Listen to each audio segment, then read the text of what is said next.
اس کے بعد ہم یہاں پر دیکھیں گے اس کا دور حیات. دور حیات میں دیکھیے یہاں پر اینٹامیبا کا دور حیات دیکھیں گے. یہاں پر ہم یہاں پر ہے عقل حیوانچہ یا ٹروپوزوئٹ یا تغذیائی حیوانچہ مرحلہ. یہ تغذیائی حیوانچہ مرحلہ دو پارگی کے ذریعے تقسیم ہوتا ہے.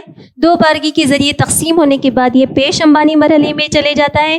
پیش انبانی مرحلے میں اس میں کیا ہوتا ہے؟ یہاں پر کرومیٹڈ سلاخیں ہوتی ہیں, گلائکوجن کے دانے ہوتے ہیں. اس کے بعد یہ اپنے اطراف میں انبان بنا لیتا ہے جسے انبانی مرحلہ کہتے ہیں. اسے انبانیت کہتے ہیں. انبان بننے کے عمل کو انبانیت کہتے ہیں. یہ انبانی مرحلے کے بعد یہ دو مرتبہ خطی تقسیم سے گزر کے چومرکزہ بناتا ہے.